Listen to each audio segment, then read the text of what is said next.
तो दोस्तों फाइनली आज हम जो हमारा पूरा जो चैप्टर है वो खत्म करेंगे। एक्चुअली पिछले लेक्चर में क्या हो गया था कि लाइट चली गई थी, इस वजह से चैप्टर खत्म नहीं कर पाते, बट आज के इस सेशन में पूरा जो चैप्टर है वो हम खत्म कर देंगे। और यहाँ हमारा जो पूरा 11 साइंस का जो पोर्शन है आपके मिड टर्म तक का वो हमने क्या कंप्लीट कर दिया।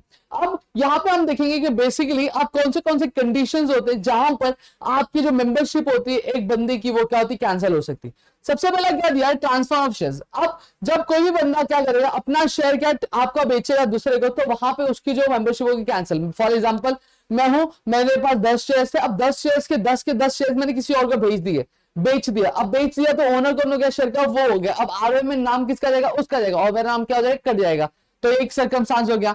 अब फॉर एग्जाम्पल मेरी डेथ हो गई या फिर मैं कंगाल हो गया, ठीक है, तो या फिर अगर मैं बात करूं मैं पागल हो गया यानी मेंटली मैं फिट नहीं हूं, तो यहाँ पे बाय लॉ क्या हो जाएगा, ये जो शेयर्स है मेरे पास, इसका मालिक कौन बन जाएगा, इसका मालिक जो है नॉमिनी होगा, या फिर अगर मैं बात करूं जो मेरी वाइफ होगी उनको क्या हो जाएगा, ये ट्रांसफर हो जाएगा। ठीक है, ये मेरी मर्जी से ट्रांसफर हो रहा है क्या, नहीं, ये बाय लॉ हो रहा है, तो इसे हम लोग ट्रांसमिशन ऑफ शेयर्स बोलते हैं। तो अब शेयर जो आरओएम में मेरा नाम करके किसका आ जाएगा, जो भी मेरे घर में लीगल हायर होगा उसका नाम आ जाएगा। ठीक है, अब sale of share by the member in the buyback offer by the company. अब यहाँ पे कंपनी अब जो बंदा है वो क्या कर रहा है, अपना जो शेयर है कंपनी को वापस दे रहा है। जब कंपनी को वापस दे रहा है तो वहां पे कंपनी इसको पैसा दे देगी, तो शेयर जो उसका नाम होगा रजिस्टर ऑफ मेंबर्स में से वो हटा देगी। फिर फॉरफिट, अब फॉर एग्जांपल कोई XYZ रीजन था जिसकी वजह से जो है शेयर होल्डर है वो शेयर का कंप्लीट जो अमाउंट था वो पे नहीं कर पाया, तो उस केस में कंपनी क्या करती है, उसके शेयर को फॉरफिट मतलब क्या कर देती है, कैंसिल कर देती है। अब जब शेयर कैंसिल कर देगी तो उसका ओनरशिप खत्म हो जाएगा। ओनरशिप खत्म हो जाएगा तो मालिक हो रहेगा क्या, वो मालिक नहीं रहेगा।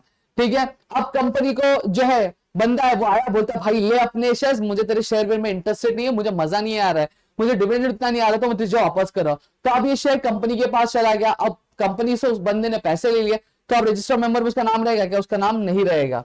ठीक है, अब फॉर एग्जांपल जैसे कंपनी के शेयर में जो बंदे ने क्या किया, पूरा पैसा नहीं भरा, अमाउंट नहीं भरा, तो कंपनी ने क्या किया, उसके शेयर पे कब्जा कर लिया। अब ये शेयर पे कब्जा किया तो आरओएम में क्या करेगा, नाम रहेगा क्या बंदे का, नहीं रहेगा, कैंसिल हो जाएगा। तो यहाँ पे इसको तो इस स्टेट में भी होता है। फिर अब प्रेफरेंस शेयर्स, अब कंपनी दो तरह के शेयर्स इश्यू करती है, इक्विटी शेयर्स होता है, प्रेफरेंस शेयर्स। अब प्रेफरेंस शेयर्स में भी बहुत सारे शेयर्स होते हैं, अब उसमें से आता है रिडीमेबल शेयर्स। अब रिडीमेबल शेयर्स होता क्या है, कंपनी क्या करती है, शेयर्स इश्यू करती है, लेकिन उनको बताती है कि 2 महीने बाद, 3 महीने बाद, 4 महीने बाद मैं क्या करूंगी, ये जो शेयर्स है आपसे मैं वापस क्या खरीदने वाले हूँ। अब जब 2 महीना हो जाता है, कंपनी क्या करती है, अपना जो शेयर है वापस से शेयर होल्डर से वापस ले लेती है, तो वहां पे कंपनी जो शेयर होल्डर्स का नाम आरओएम से हटा कर क्या कर देती है, हटा देती है। तो उस केस में भी क्या होता है, आपका शेयर मेंबरशिप क्या हट जाता है। ठीक है, अब यहां पे अगर मैं बात करूं तो अब हमने देखा था कि कंपनी जो है, जब कभी भी एक बंदा शेयर खरीदता कंपनी के साथ, तो कंपनी और वो दोनों कॉन्ट्रैक्ट में हो जाता है। अब यहां पे अगर फॉर एग्जांपल कंपनी ने कोई भी मिसलीडिंग इंफॉर्मेशन अगर दी होगी, जैसे शेयर कैपिटल के बारे में झूठा बताया होगा, डिविडेंड के बारे में झूठा बताया होगा, कंपनी के बारे में गलत बताया होगा, तो वहां पर शेयर होल्डर के पास क्या पूरा क्या रहती है, अपॉर्चुनिटी रहती है भैया वो जाए और कंपनी पे केस कर सके। और कंपनी पे उसने जब केस किया तो वहां पे कंपनी को क्या करना पड़ेगा, उसको जो अमाउंट है रिफंड करना पड़ेगा, जो भी प्रोविजनल रहेगा। तो यहाँ पे जो इस केस में भी क्या होता है, आपका जो मेंबरशिप होता है वो कैंसिल हो जाए। अब कंपनी बंद हो रही है तो बट ऑब्वियसली जो कंपनी बंद हो रही है तो मेंबरशिप तो अपने आप कैंसिल होने वाली है, तो यहाँ पे मेंबरशिप क्या कैंसिल हो गया। इतना चीज क्लियर है। अब right, duties and liabilities of the member. अब सबसे पहले एक चीज राइट्स पढ़ेंगे। अब कंपनी के पास जो मेंबर होता है कंपनी का, उसके पास राइट्स क्या होते हैं। सबसे पहली चीज, अब उसके पास ये राइट रहता है कि वो MOA कभी भी वेरीफाई कर सकता है, साथ ही साथ ऑडिटर और जो डायरेक्टर होता है उसकी जो रिपोर्ट्स होते हैं वो चेक कर सकता है, बैलेंस शीट चेक कर सकता है, P&L अकाउंट जो होता है वो भी क्या चेक क्या कर सकता है। साथ ही साथ वो चेक कर सकता है रजिस्टर ऑफ मेंबर्स में किस किस के नाम है, डिबेंचर होल्डर्स कौन है, चार्जेस का क्या है, इन्वेस्टमेंट्स कितनी आई है, माइन्यूट मतलब क्या होता है, जब कभी भी कोई मीटिंग होती है तो वहां पे जो सेक्रेटरी होता है वो एक लाइन में 2 लाइन में कंक्लूजन लिखता है मीटिंग, एक्चुअली मीटिंग में हुआ क्या था।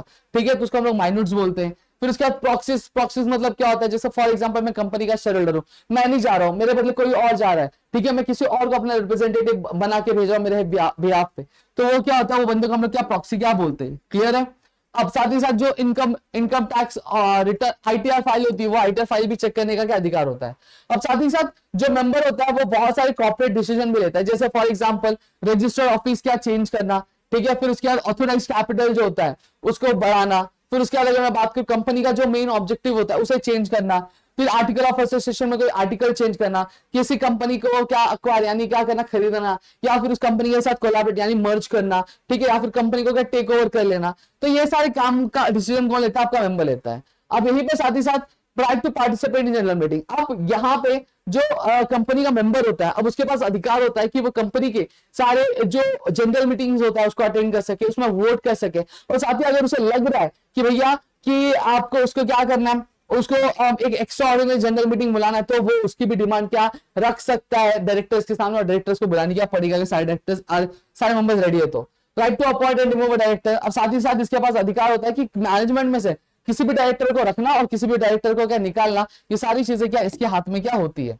नेक्स्ट अगर मैं बात करूं, right with respect to the company's account and audits. अब साथ ही साथ मेंबर क्या करते हैं, अब आपको पता है कि एनुअल जनरल मीटिंग में आपको क्या किया जाता है, अकाउंट जो पूरे साल का अकाउंट्स होता है वो अकाउंट्स का प्रिपेयर किया जाता है, बनाया जाता है, और वो कौन चेक करता है? वो आपके मेंबर चेक करते हैं। साथ ही साथ जो ऑडिटर्स बेसिकली हम लोग कह सके जो ऑडिट का काम करता है, सीए जो रहता है बेसिकली उसे अपॉइंट करना, फिर उसकी सैलरी क्या होगी वो डिसाइड करना। अगर उसे लग रहा है कि ऑडिटर अच्छा काम नहीं कर रहा तो ऑडिटर को बाहर निकाल के फेंक भी सकता है।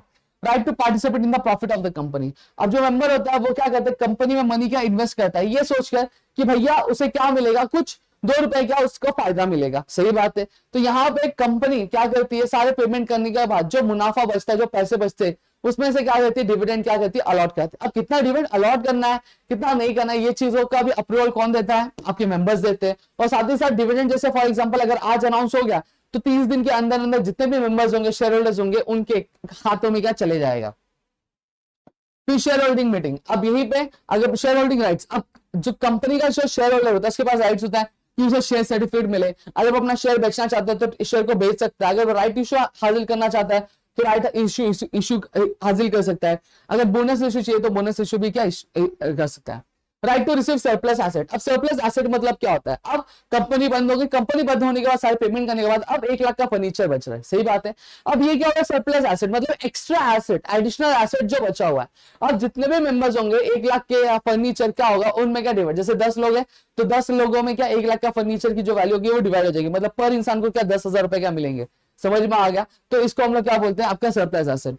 Right to class action suit. अब यहीं पे अगर मैं बात करूं, अब यहां पे क्या होता है, कंपनी या फिर उसके डायरेक्टर ने क्या किया है, कुछ फ्रॉड वाला काम किया है या फिर कुछ इलीगल काम किया है या फिर कंपनी के ऑब्जेक्टिव से हट के कुछ काम किया है, तो वहां पे जो मेंबर्स होते हैं उनके पास अधिकार होता है कि वो जाके क्या कंपनी पे केस कर सकते हैं। पहला कंडीशन कितने मेंबर होने चाहिए, कम से कम 100 मेंबर्स होने चाहिए तो जाके केस होगा। या फिर एक ऐसा बंदा जिसके पास कंपनी के 10% शेयर्स हो, वो क्या कर सकता है। जैसे फॉर एग्जांपल कोई बंदा जिसके पास पूरी कंपनी में 5,000 शेयर्स क्या किए गए, आपका अलॉट किए गए। अब उसमें 10% कितना होगा, 500 शेयर्स होंगे। सही बात है कि नहीं बात है, ठीक है।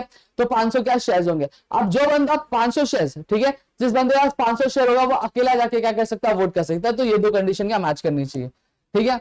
अब यहीं पर अगर मैं बात करूं, अब कुछ कंडीशंस होती है, कुछ ड्यूटीज होती है जो मेंबर को भी निभानी होती है। सबसे पहली चीज, जो मेंबर होता है उसको आर्टिकल ऑफ एसोसिएशन में जो भी चीजें लिखी रहती है उस हिसाब से क्या अपनी एक्टिविटीज को परफॉर्म करना रहता है। साथ ही साथ अगर मैं बात करूं, बहुत सारी कंपनी होती है जो क्या करती है, अपने जो शेयर्स है फेस वैल्यू पे क्या इश्यू करती है, और वहां पे जो मेंबर्स होते हैं अपने उनकी लायबिलिटी जो होती है लिमिटेड लायबिलिटी, मतलब जितना अनपेड, मतलब जितना शेयर का अमाउंट उन्होंने दिया नहीं होगा सिर्फ उतना ही अमाउंट। जैसे अगर फॉर एग्जाम्पल 100 रुपए का शेयर है, उसमें से 40 रुपए उसने दे दिया, अब कितना बाकी है, 60 रुपए बाकी है, तो 60 रुपए ही देगा। 60 रुपए से 1 रुपया भी ज्यादा देने वाला नहीं, चाहे कंपनी डूब जाए फिर भी नहीं। तो दूसरी टाइप की कंपनी क्या होती है, अनलिमिटेड लायबिलिटी कंपनी। अब अनलिमिटेड लायबिलिटी कंपनी में क्या होता है, basically this are the kind of company जहां पर क्या होता है कि जो मेंबर्स की जो लायबिलिटी होती है लिमिटेड नहीं होती है, अनलिमिटेड होती है। तो वहां पे जो बंदे होते हैं वो क्या करते हैं, अपनी पर्सनल प्रॉपर्टी भी क्या आपका देते हैं, क्या करने के लिए, जो अमाउंट होता है उसको क्या छुट्टा करने के, कर्जा जो होता है छुट्टा करने। क्लियर होगा। तो यहाँ पे अगर बात करें तो हमने सारे जो टॉपिक्स है वो कवर कर लिए और हमारा जो चैप्टर है वो खत्म हो गया। आई होप आपको चीजें समझी होंगी। समझी है तो प्लीज वीडियो को लाइक करिएगा, चैनल सब्सक्राइब नहीं किया तो चैनल सब्सक्राइब करना, अपने दोस्तों से शेयर करना, ताकि ऐसे और कई सारे वीडियोस हम आपके लेकर आ सके आपके अपने प्रतिगिरी कॉमर्स अकेडमी पे दोस्तों।